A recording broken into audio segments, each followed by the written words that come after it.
Welcome to Envision Broadcasting, the station designed to encourage, equip, and empower you for growth and success presents The Momentum Shift. A show where we get inspired, we get moving, and we get results. Every Friday at 7 p.m. Eastern with your host, Eric Collier. He's the mayor of motivation and mental quicksand expert, bringing you inspiring interviews and empowering stories that will help to improve lives. If you're ready to start making the impossible possible, then you've joined the right show, because the momentum shift is what you've been looking for.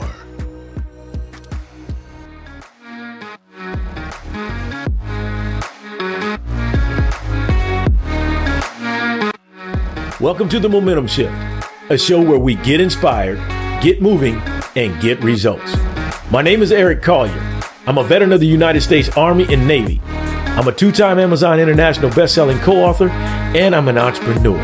And I love helping people, and I love coaching people.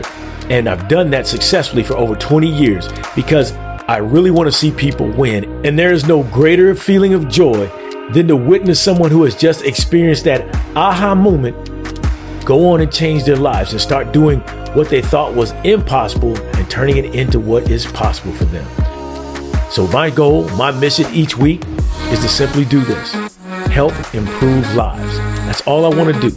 Help you improve your life, because you deserve to live in the greatness that is you. Now, every Friday, I want you to be ready. I want you to be ready for either an interview of these incredible people, a solo episode with myself, or maybe a remix of multiple interviews of these incredible, inspiring people. Begin. The goal is simply to help improve lives, and we're going to leave you with some nuggets for success. It's going to help you create that momentum shift that's going to really change your life, because I really want to give you what you need to get that momentum shift in your life so that you can get going with making that impossible possible for you. So I'm really grateful to have you join me. I'm looking forward to having your feedback and helping to improve the show. And the one thing I'm really grateful about is I get to hear your stories of how you created that momentum shift that changed your life. So get ready, because the momentum shift is what you've been waiting for.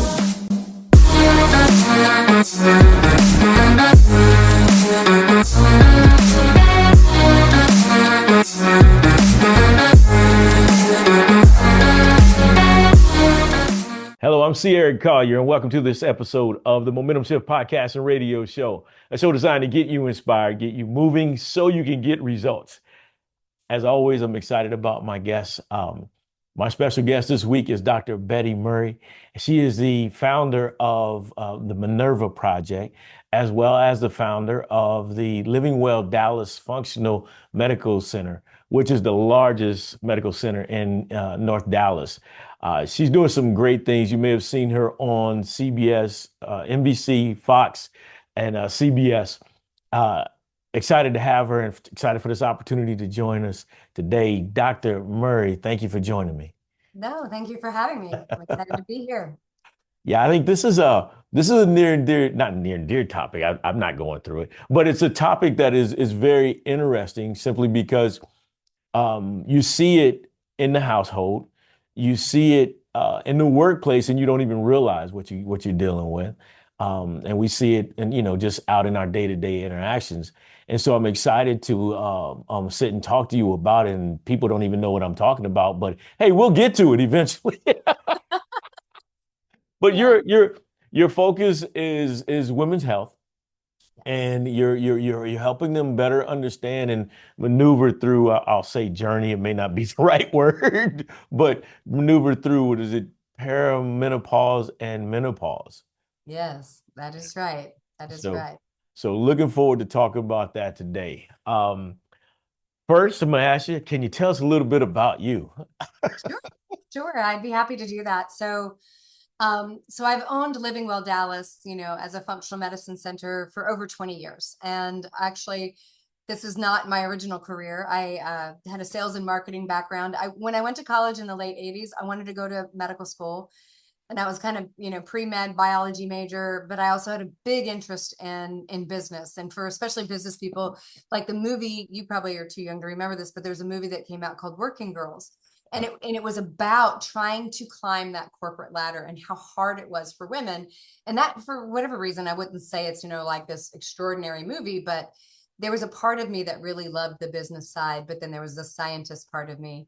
The business side won out because at the time, a 19-year-old, you're kind of like, I don't want to be in school for, 12, 14, 16 years. Right.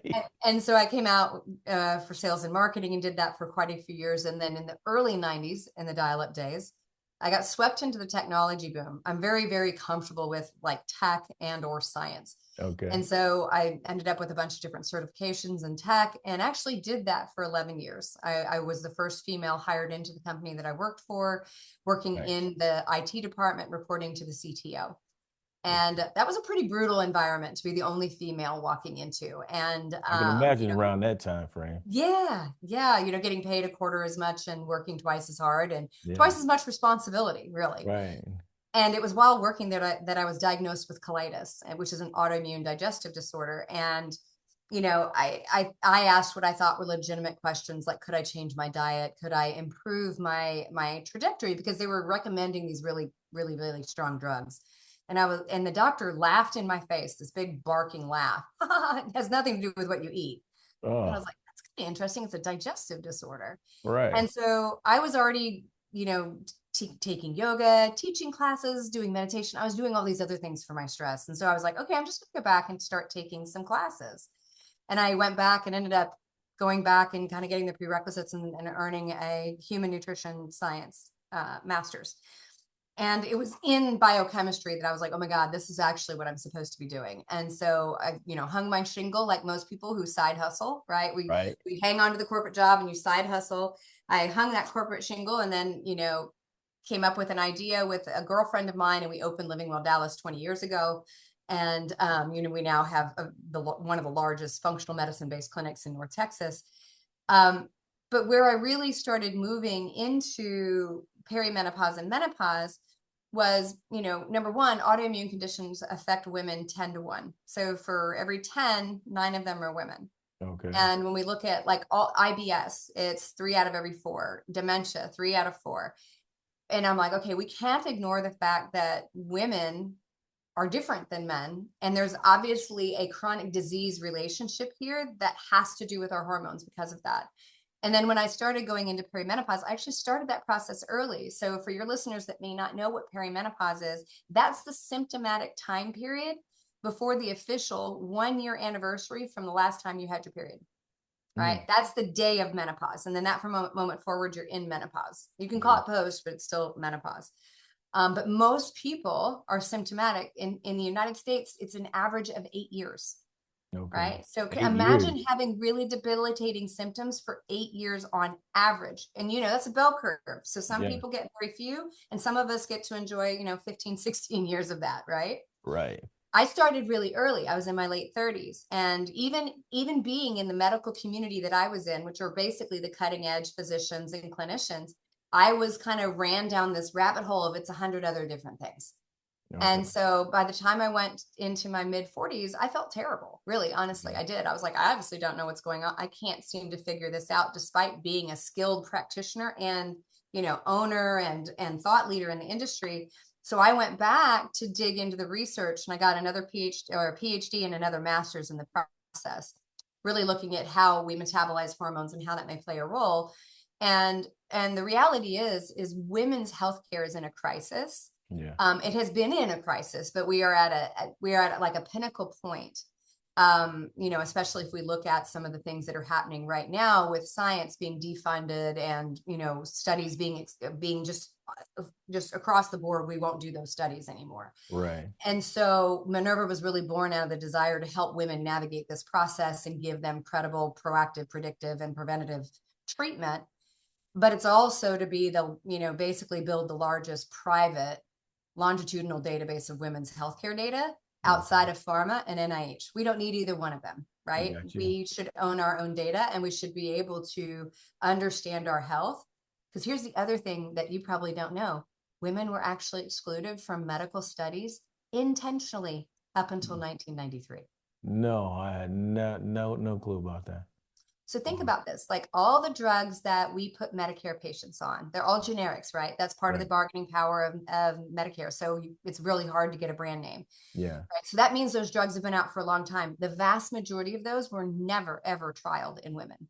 And they do metabolize differently because the same place that our hormones go through are the same place those drugs go through. So our hormones will change how those drugs work, and those drugs will change how our hormones work. Yeah. And that's why they excluded us, because they didn't want to have to account for that. Wow. Huh. Yeah. Wow. Man. Wow. Yeah. I'm at a loss because you never thought, I never thought about that. And I don't know how many other people have, I don't think you ever consider when they say clinical studies, you just think automatically it includes everybody. Yeah. But you're excluding certain groups, and now you really don't have the accurate data you need. Right. And then if we look at funding, so NIH funding, Yeah. women's healthcare, so women's specific healthcare is 5% of the total dollars spent. Menopause is less than 1%. Really? And so no woman gets a pass on it. None of us get to skip it, but most of us will spend a third of our life in it. Yeah. Wow. And it increases our risk of dementia, cardiovascular disease, stroke, osteoporosis, actually breast cancer risk. All those things go up as we get older, especially if we are not treated with hormones. Right. And so you look at that and you go, okay, yeah, we have a crisis on our hands. And not to mention how they play around with the medication on this week you get that, and then no, we can't give you this, we got to give you that. And you just keep spinning them in circles, and the numbers never are correct, right? No. And, the reality is women were given hormone replacement as standard of care since the 50s, right? So hormone replacement was standard of care. And depending on which Western country you looked at any given time, it was anywhere between about 30% of the population up to almost 70% were in the menopausal age range were given hormones routinely, just like we would pass out a statin medication. Right. And it was a single study, the Women's Health Initiative, that erroneously misstated their statistical analysis intentionally to drive fear. And that single study being exposed to the media early and being misinterpreted and misrepresented pulled all hormone replacement off the market in conventional standards. And all these women were removed from hormone therapy overnight. And for 20 years, we have been trying to fight back that single study. And the head of the FDA right now, Dr. Macari, he said that this will go down as the biggest error in medicine in our time. Right? Because we basically have 2 generations of women that have been robbed of the opportunity to have hormone replacement to protect them against osteoporosis, heart disease, dementia. And then you wonder why depression and anxiety is up, and all the medication they're giving you with that. Not to mention some of the other medical issues, like you talked about breast cancer. And I think there are a couple other ones you mentioned as well. Man, a lot of those, man, so depression and anxiety are primary symptoms of perimenopause. Okay. Right. So they're in the top 10. Yeah. Right. So instead of giving bioidentical hormone replacement, years ago, what would happen is now the doctors would say, oh, you need Zoloft. Right. So when your libido gets bad, they're like, I'm sorry, it's just this time of life. And then when you can't sleep anymore, they're like, oh, now you need Ambien. Right. Then you start having heart racing, because one of the things that happens is we get heart palpitation, heart racing. They're like, oh, you need a beta blocker to slow your heart down. Right. And then, you just keep adding, right. And adding when all you really needed was bioidentical estrogen and progesterone and probably testosterone. Wow. Now you see, ladies and gentlemen, why this is so important. This is a huge issue. And when we talk about momentum shifting and being stuck, these are the things we need, because a lot of times we focus on career and family, but it's the mental side of the house that we neglect, right? Yeah. Well, and you think about it. So mental health and wellness. Sorry. Yeah. Well, and if you think about it, more divorces happen in this time period of life. Right. And, because we have empty nesting going on. Right. Often our careers are taking off. In many cases, we might be also managing a elderly parent or two, so the requirements of the role of a husband and wife both radically go up. But your wife, Mary, may very well 1 minute feel awful, the next minute feel rageful, the next minute feel tearful. They Yeah. probably have extraordinary fatigue and brain fog, and they wake up and have frozen shoulder, and they have joint pain. They're having heart racing. They might get heartburn. So Oh, they have wow. all of this stuff that every day is like a little bit of a different circus, and they're Mhm. trying to navigate it. And in many cases, the husband's also going through his own experience. Men go through andropause. It's not as dramatic. And Mhm. then, if you look at it now, the kids left, we're struggling to communicate, right? Right. And so both parties go, it's not working anymore. Right. And I would say, if both parties were being appropriately treated with hormone replacement to restore them to a normal balance of what they would be during fertility to preserve longevity, they Yeah. would both feel better. Yeah. Wow. An interesting piece. You mentioned things like what is it, frozen shoulder, and all these other injuries Joint pain. that you wouldn't even it was a equate, I guess would be the word, to menopause or premenopause or perimenopause. You just go, well, what did you do wrong? Did you sleep on it wrong? Did you Yeah. fall? You know, of course, then you go to the doctor. Now, did somebody throw you down? Right, right. It's like the big ones are going to be mood shifts, Mm-hmm. insomnia and sleep issues, Okay. right? Heart palpitations, and then you can look at like fatigue and brain fog or some of the other big ones Right. that happen to just about everybody. Yeah. What we hear in the media is it's hot flashes and night sweats. I can tell Right. you, I went through menopause 8 years ago. Uh-huh. I've never had a hot flash. That's not what I had. I Okay. had a lot of the others. Right. A lot of the others. And I think the other thing we have to remember too is for both men and women, our longevity is new. Mhm. In 1900, neither one of us would have made it to 57 on Right. average, Right. right? We died in our late 40s, early 50s. So women didn't even get a chance to live significantly past menopause, and men, just we both died relatively early. So the longevity that we see now, 30, 35 years past menopause is really, really new. Yeah. And maybe if we flash forward 100,000 years from now, women will go through, menopause at 70, right? Because our longevity has sort of expanded it. But, we're in an unprecedented time where we're not really designed to live this long, Yeah. right? It's sanitation and dental and a bunch of and medical, Right. advances have allowed us to live a lot longer. Yeah.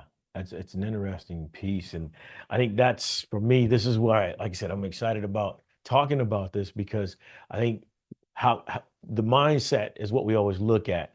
And if we're not knowing, we're not uncertain on how things and we don't understand some things, we kind of take it as, oh, this is the way it's always going to be. Oh gosh, woe is me. So we don't want anybody in that mindset. So what you're doing is providing some value here that I love.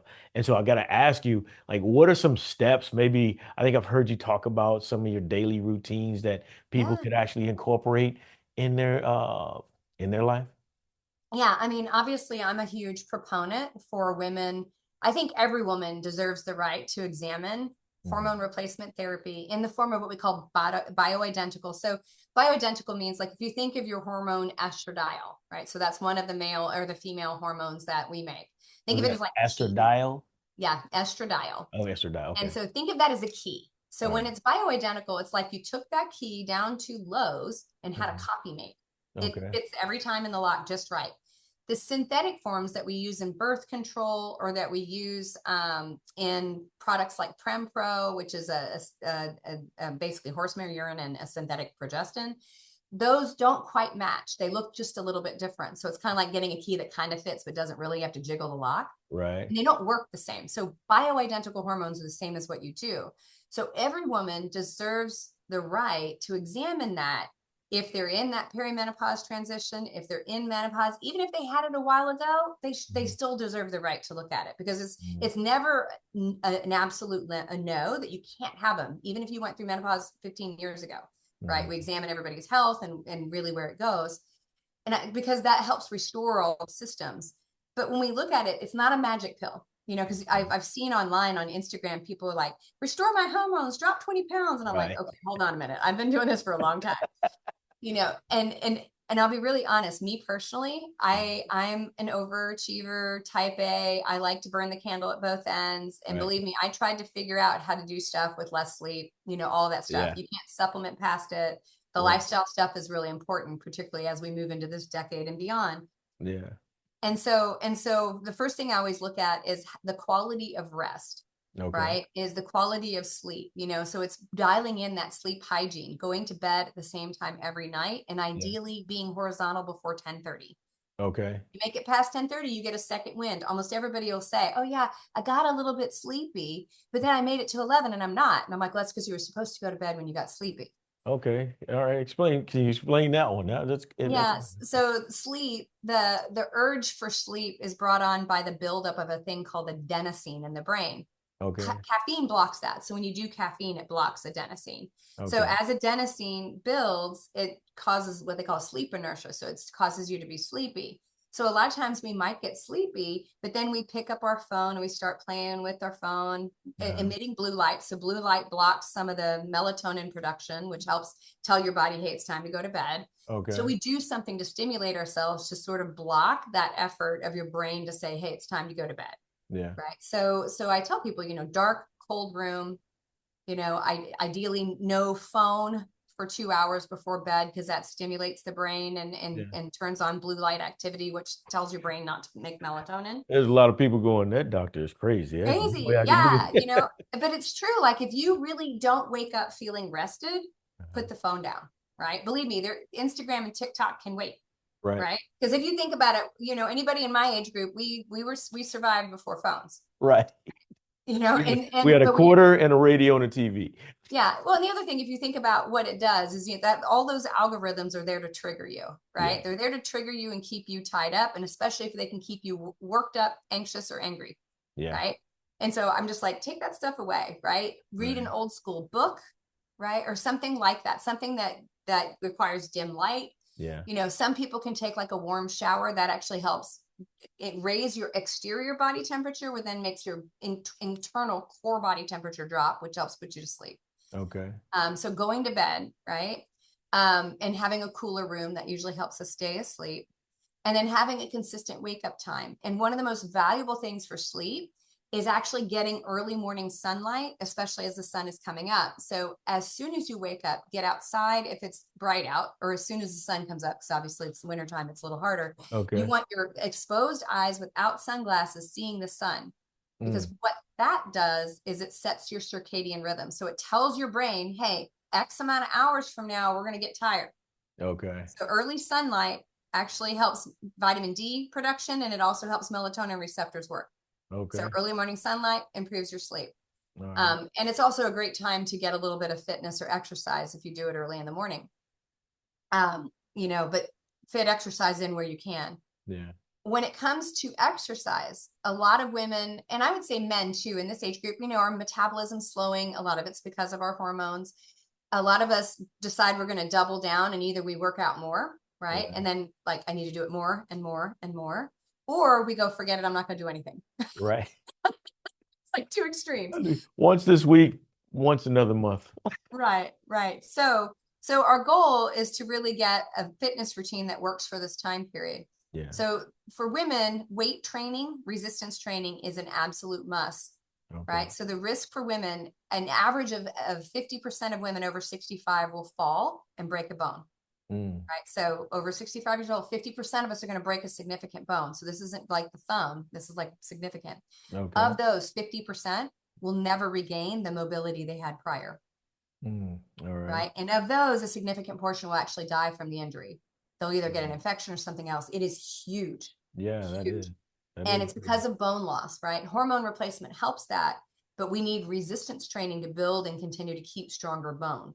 Gotcha. And that doesn't mean little weenie 12-pound weights, right? Like we're talking, you need to lift heavy stuff, right? Yeah, because you're trying to strengthen up so that you keep the body upright, and again, if you do fall, you got something to hit against, right?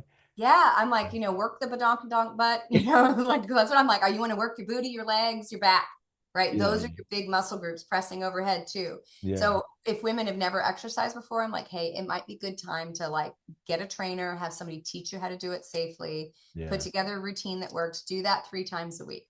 Yeah. Walk, see if you can get in steps. Like if you can knock out around 10,000 steps, if you can. It's hard for me to get that. That's not usually something I can fit into my schedule. I'm just being really real. Right, If right. it's just, I travel a ton and I'm raising capital and all kinds of stuff. So right now it's not working for me. The other thing is adding in some what we call zone 2 training. So zone 2 is where you are doing cardiovascular effort, right? So that Okay. may be, jogging usually isn't good for us at this age, like swimming, No. bicycle. The hard part is walking is usually not enough to get the heart rate into that zone. So Okay. it's the zone where it's difficult to talk, but not impossible. Because what happens is most people do their cardio too high, right? Like the cardio enthusiasts, the people that love doing it, they Yes. do it at a heart rate too high, and the people that hate it never get high enough, Okay. right? So like what I do is I go get out on the bike and I ride.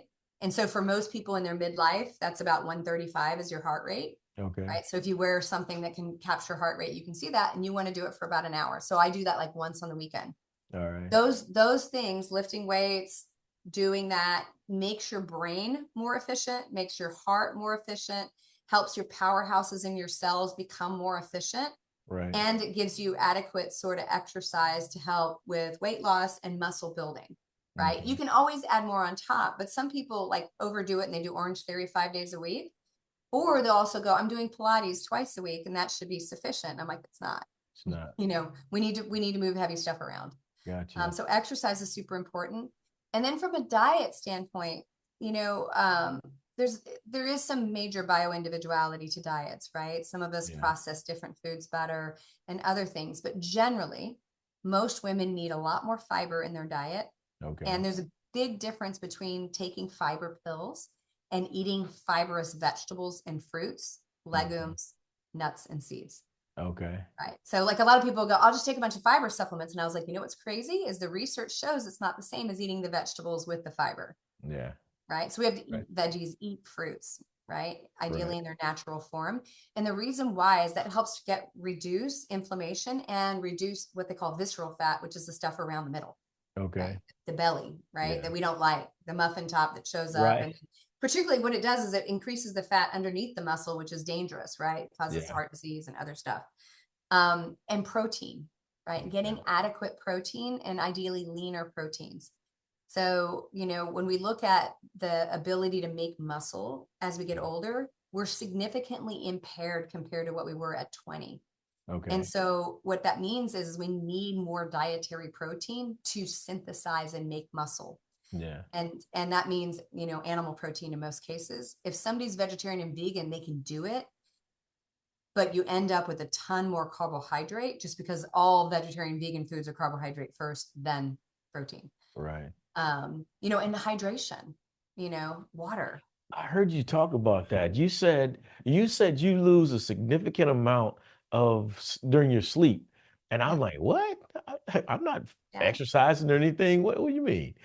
Yeah. So what's happening? So think of sleep when you're sleeping, Hmm. all of your body janitorial services kick in. So Okay. your janitors go up to the brain and they open up the spigots and let the drain sewer kind of clean out. Your Yeah. liver goes into overdrive and does a bunch of, processing. Mhm. Kidneys are processing everything, and you're not ingesting water, Right. for 7 to 8 hours.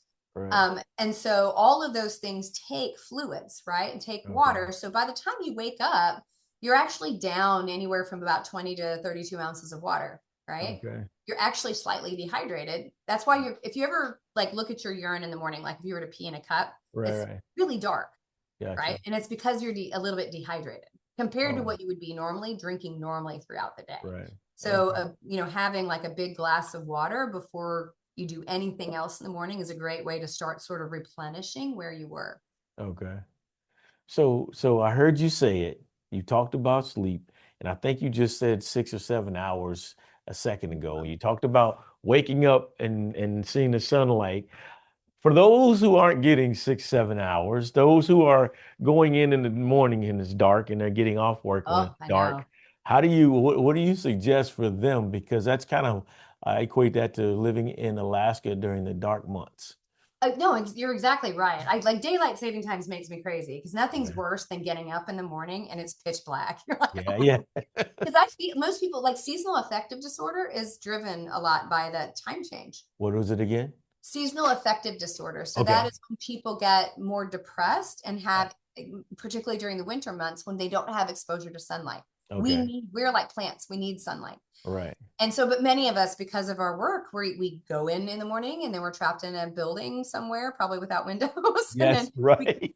and then you go home and you're not having that too. So Right. some of the things that you can do. So even just being able to go out for a few minutes on a break and getting some sunlight, it'll be a different timing, but it just helps the body, right? Go, okay, I'm still on the planet. There's still sunlight. Right. There are sun lamps. So like you can get them on even like Amazon, sun lamps that have the same UVB, UVA, Okay. sunlight exposure, sun lamps that you could do like if you're getting up in the morning, you're having breakfast and coffee, you can have it right here. Like Yeah. I lived in Chicago for a year and I'm from the southern part of the United States. And Okay. after but 7 months of Whew. darkness, 6 months of darkness, I was like, I can't stay here. Yeah.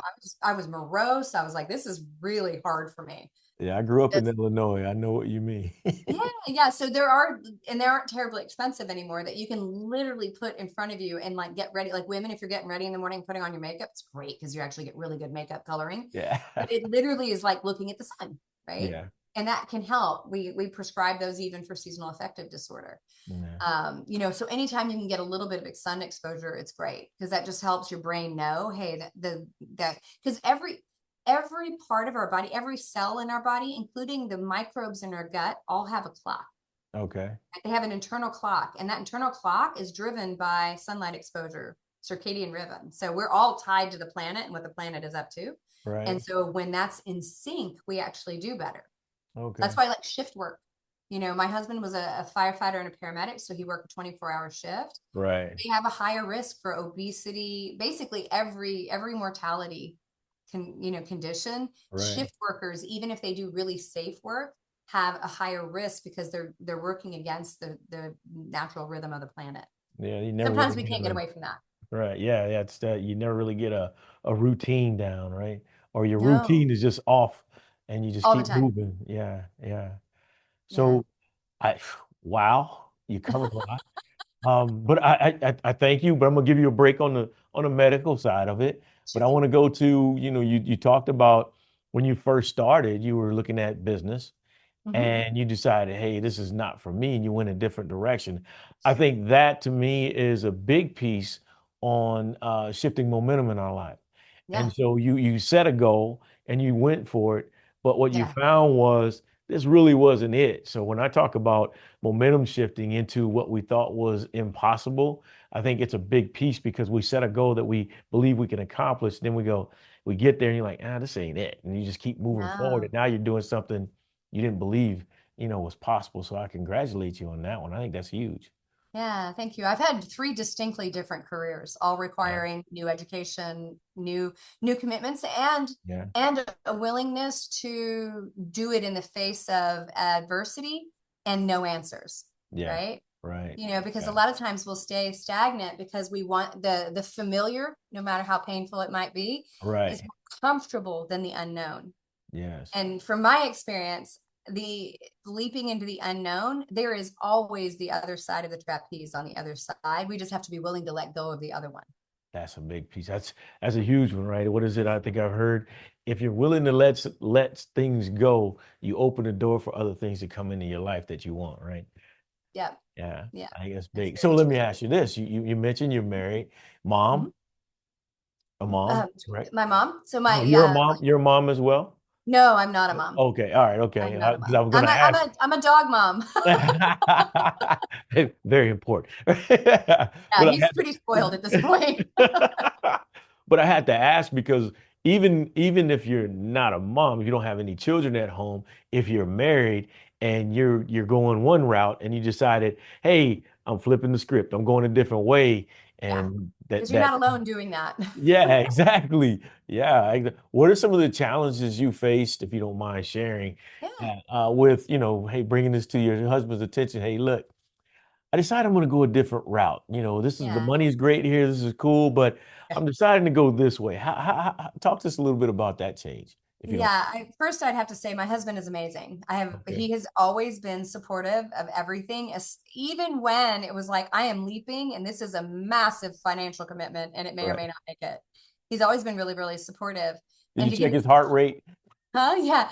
And to give some context, we met in corporate America when I was in IT and he was working for another company. I had Okay. already started going back to school to completely change careers and then open my own company, right? So not Right. only change careers, do something I never did before, but I'm like, I'm going to be an entrepreneur. And having not done that, and he was unhappy in corporate America, really wanted to give back.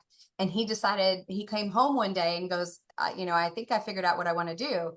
And Nice. my mandate was, I don't care what you do as long as you come home happy. Because I watched Hey, my dad be unhappy every day. And I was like, I yeah, don't care what that is. We can figure out the financial stuff, really. I Just like it. commit to what you're doing and do it. So he comes in and he says, well, I want to be a firefighter paramedic for the city of Dallas. And at the time, he was 36 years old. Okay. Right. And most cities have an age limitation. At the time, Dallas did not. So I kind of asked that question. You're kind of like, well, do they care about your age? And he said, Right. no, that it's okay. And so he applied, and it took 3 years to go through the interview process because at that time it was just very hard to get on. They'd have Yeah. 2,000 applicants, 20 would get it. So Right. he made it in, and he was in the rookie school at 40 years old. Wow. So he had 20 guys or 19 guys, one girl, and Yeah. he was second in the class academically and like fourth or fifth in the class physically. Nice. Because he trained for it, right? Yeah.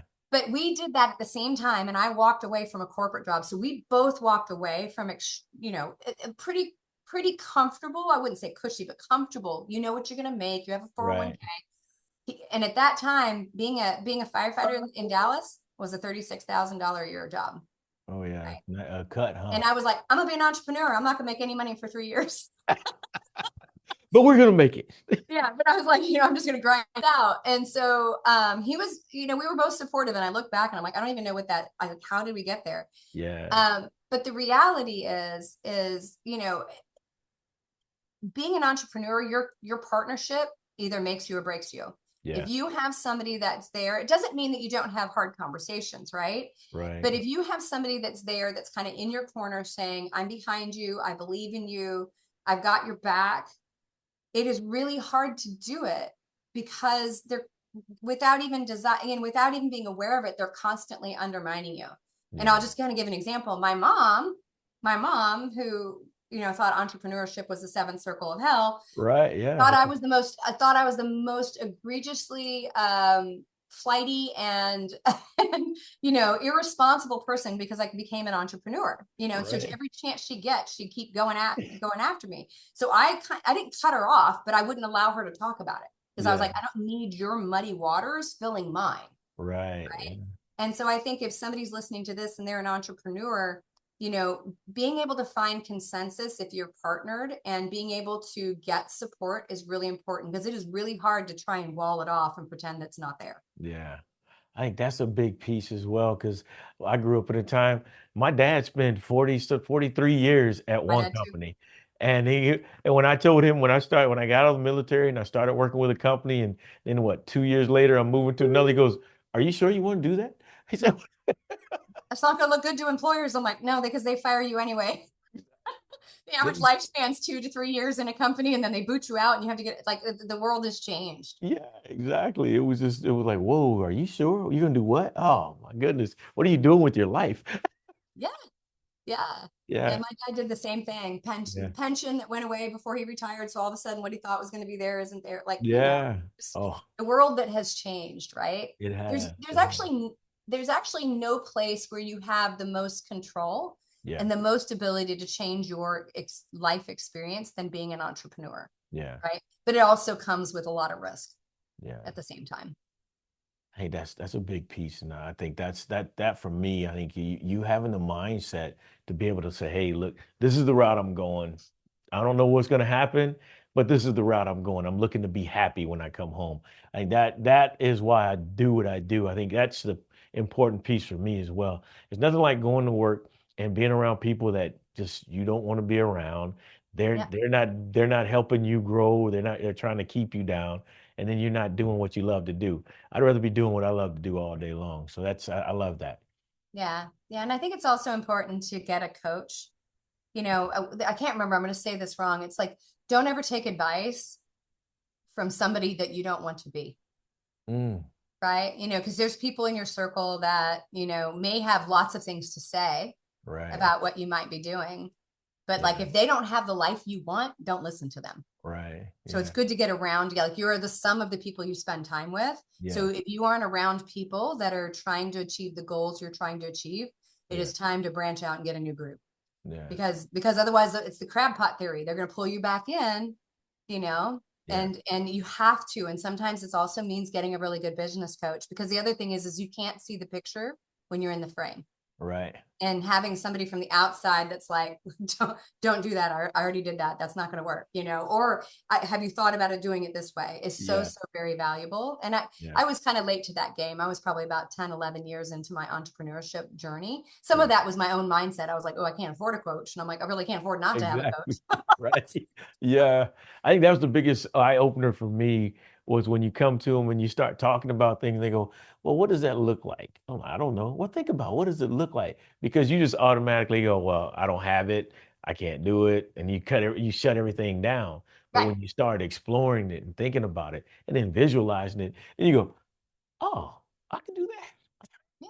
Yeah. No, it's true. What I can do. Okay. Yeah. It's Yeah. pretty cool. I like it. I love what you're doing. I think it has helping people always been a part of your life? Yeah, yeah. I mean, even when I was in other career kind of pathways, that was always, even when I was in sales and marketing, it was with a company that was around kind of fitness and health. And Mm, so I've always wanted to help humanity be yeah. better, right? And I look at helping women in this time period because we're the linchpin of the family, Yeah, right? yeah. And if we feel better, grandma feels better, mom feels better, we're better to our family, we're better to our community, and we're better in corporate America, right? And so, yeah, I've always kind of felt that way. Yeah. I'm gonna ask you this question here, and Uh-huh. I know we're looking at time, but I'm gonna ask you this question because I think it's an important question because if we look at the challenges, tests, and opportunities we've gone through, I would say one of the challenges, tests, and opportunities you went through was being in the room with all those men, and Yeah. you're the only female. So, what do you think? Would you like you're grateful for having to experience and learn and being able to take with them, whether positive or negative? Because I think you can Yeah. learn either way. There was definitely challenges, but there was also advantages to that. Yeah. I think what I got a chance to learn is, women always look for consensus. Like if you get a group of women, we do a couple things. Like most of us auditory process, so that means we got to talk about it, right? Like that drives men crazy because we're going to talk about it, and we don't necessarily want you to help. We just need to talk about it, and we'll come to our own conclusion, right? Yeah. Yeah. So in a work environment, that means like a lot of talking, right? Yeah. But we're always looking to build consensus, where men don't generally do that as much, Right. right? But men more so become very decisive and sort of black and white, right? Whereas Right. women sort of dance in the gray. So I can appreciate men's kind of cut and dry, yes, no, Right. chocolate, vanilla, Yeah. right? Like, I don't want to muddy the waters where women are like, well, I like chocolate and vanilla and I might do strawberry tomorrow. And what if I put a cherry on top? You know what I mean? So Right. I appreciate that. Mhm. And what I appreciate most is when you can have men and women working together, because that is the most cohesive, better unit, Yeah. right? Because companies do better when they have women on the executive team along with men. A bunch of men running a company does not necessarily outperform. Actually, women leadership companies actually outperform male leadership companies Gotcha. statistically, probably because we are looking at consensus. But I Right. would say when we have both together, we do the best, because women bring our natural desire to build community and consensus, Yeah. and men bring in kind of the edge and the angle of winning, right? Because you're Right. kind of wired for winning, and we gender you to win, right? Yeah. We Yeah. beat that into you as little kids, right? Right. And I think those two values of kind of the sort of archetypal male female role can create really amazing things. Yeah. I think you touched on something. I was sitting here telling, yeah, yeah, that's it. So my wife and I will in January it'd be 37 years we've been together, Wow. 30, 35 married. And one of the things I've learned is she would come to me with something and I always wanted to fix it. Well, do Yeah. this, you do this. And I realized she doesn't want me to fix it. She just wants me to listen and Mhm. go, okay, all right, well, what do we want to do now? How do you want to approach it? And that has taken a load off of my shoulders. I'm still learning because sometimes I have to catch myself, but Yeah. it's something that she's also said that, I appreciate that because I don't always want you to fix it. Yeah. Yeah. I mean, it's just kind of our nature. We have to talk things out to get to the answer. Yeah. And in most cases, even with our girlfriends, we actually aren't asking for consent. You know, we will throw our angle in there, but for the Right. most part, it's so our brain can sort of work through all of it and then bring Yeah. ourselves to the answer. But it is hard for guys because you guys want to fix. You're like, I want the pain or whatever it is to go away, Right. Yeah. you know? I want you to be happy. I want you to get through this. Yeah. I want this If to be mama away ain't from you. happy, no one's happy. Yeah. Yes, yes, definitely. It's So true. I think I read what is it? You do is it I don't know if it's Living Well or per Minerva, but Mhm. you do a lot of online Yeah, yeah. appointments. Is that Yeah, how I didn't say that correctly, but that's okay. So yeah, so Minerva. So Minerva is the goddess of science, medicine, and war. All okay. right. So Menrva, the Menrva project is a telemedicine company that provides hormone replacement therapy and treatment for perimenopause and menopause in all 50 states. And we Okay. operate virtually. So it doesn't matter where somebody is, we can help them kind of navigate long term. And then if somebody's interested in that, you can look at gethormonesnow.com and you can look up how we work with people. And then my clinic, Living Well Dallas, it is in the North Texas area, and we treat patients in Texas. Okay. Just because each state is licensed separately, we do a broader scope of things at the clinic, but we also take care of people in Texas. So Okay. I think that's a big piece, the fact that you provide a service of 50 states where you can't even get it in your state that you're living in. So I think yep, that's yeah, huge. When you talk about insurance and what it'll pay for and what it won't pay for, and then how different companies are buying up the medicine and charging big prices. So I applaud you on that one. thank you, thank you So so much. do you help like I know young ladies go through quite a few things. I mean, Mhm. PCOS is an issue as well. Is that something that you address as Yeah, we well as do. menopause and the Yep. other? Yeah, we're really, our primary focus is perimenopause and menopause and really assisting in there. But, PCOS, PMD, there's all these other hormonal components that are problematic. And that is definitely a part of our treatment paradigm and also part of our research platform. We need to be able to provide better understanding for women because we just have lackluster studies. We just don't have anything to really provide women if we go back to what do we know clinically because we've studied it, and that's Yeah. really why Menrva exists, is to really provide what doesn't exist anymore. And you said get hormonal, Yeah, so it's gethormonesnow.com. gethormonesnow.com. Okay. Gethormonesnow.com. We need to make sure we have that in the description. Yeah. When the show description, we put that on there. And so what do you got? Books? You got a book out? I not yet, so I don't have a book out, but I do have my podcast called Okay. Menopause Mastery. And Okay. so that podcast is on every podcast platform. I do a new one each week. Yeah. So that's available as I well. think it's big. I mean, you're all over the place. I love it though. I think that's the piece for me. We want to shift momentum so that we can do those things that we love to do the things that make us happy, and do the things that, we get to help the people that we want to help. I think that's a big piece. Absolutely. So I think looking at the world and going, it's bigger than me, it is huge because it is bigger than us. Our gifts and talents aren't here for just us to enjoy, right? That is so true. That Yeah. is so true. So what do you got coming up? I'm doing a whole bunch of travel because I'm raising capital and for Minerva. And Okay. and then we have some new things. We're coming out with some new programs towards the end of the year, and then probably a lot of like women's events next year. I want to be able to share more information and educate, so I'm going to be doing a lot of that too. So Sweet, sweet. yeah. Is there anything that I may have missed that you want to share with anybody, or that you want to So pass along before we go? no, I think we covered the ground. I think Yeah. probably if there's a guy listening, he's like, oh my God, I had no idea. I can tell something, and I'm sorry. This was something that you were talking about food earlier, but you were talking about at the different ingredients that go in and don't. You want to Yeah. include. Can we touch on that real quick before we go? I think that's a big piece. Yeah, I can really quickly, and then I'll have to all right. go. Okay.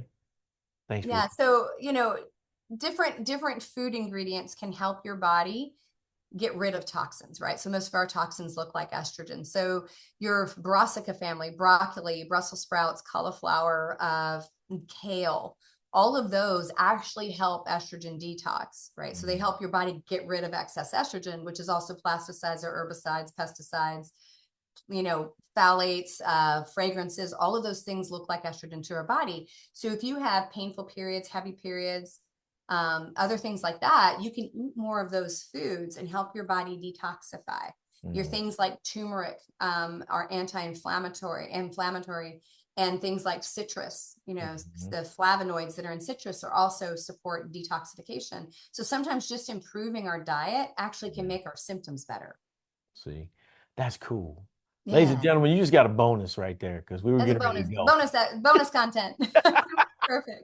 Awesome. Well, thank you. Dr. Betty, thank you very much. I appreciate your time and sharing your story with us and how you help everyone. And congratulations with Menrva project as well as Living Well in Dallas. I think that is huge. Having spent a little time in Dallas, it's hot down there. It is hot. It's a beautiful thing. So thank you. That's it for our show. You truly are a momentum shifter. Thank you again for your time. And ladies and gentlemen, that's it for this week's episode of the Momentum Shift podcast and radio show. Until next time, focus on your mental health and wellness. That is going to be key as well and helping you shift momentum. If you don't know if you haven't taken an assessment of how well you feel and why, and now is the good time. So until next time, always keep pushing because nobody else is going to do it for you. Take care. Because I'm somebody who believes that the largest gap an individual will face is the gap that stands between where they are now and what they could become. So the question becomes, are you willing to climb? The greatest trick the mind will ever pull is convincing you that your greatness does not exist. Mama used to say, she said, Eric, what you do in the dark will come out in the light. And she means that you reap what you sow. You get what you put in. And so you got to put the work in. Why? Because you're going to step your game up and untap into that untapped potential of yours and become the greatest person that you can possibly become. I woke up, I was about to lose everything. And so my wife was about to leave me, and that meant my 3 children were going to be gone, which really hurt me because I would fall short on a promise to my kids where I told them that I was their father. Nobody would ever be in the house taking care of them. Nobody would be responsible for them. They never had to worry about calling anybody daddy but me. Momentum shift. When you get stuck, you got to find a way to get going. And that is all about elevating your performance. You have to realize that high-level results are not products of low-level effort. So you got to step your game up.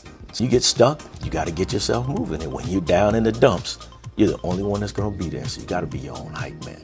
What happens is when you don't realize that you have all that you ever need to create the life that you want to live, you're missing out. You're standing at the base of that mountain thinking and hoping somebody's going to save you when all you got to do is take action. Theodore Roosevelt said, he said that the credit belongs to the man who is actually in the arena with their face marred in dust with sweat and blood. You've got to get in the arena, claim your moment, take the opportunity to take your shot. Then when you're in that arena, think about this. I got to step my game up. Eric's message was extremely powerful. The power of overcoming is not just connected to you. You're rising because the people behind you are counting on you. Thank you for joining The Momentum Shift, a show bringing you interviews and stories of incredible people to help you get inspired, get moving, and get results to ultimately create the life-changing momentum shift that will improve your life. Join host Eric Collier, the mayor of motivation and mental quicksand expert, every Friday at 7 p.m. Eastern for The Momentum Shift, the show and change you've been looking for.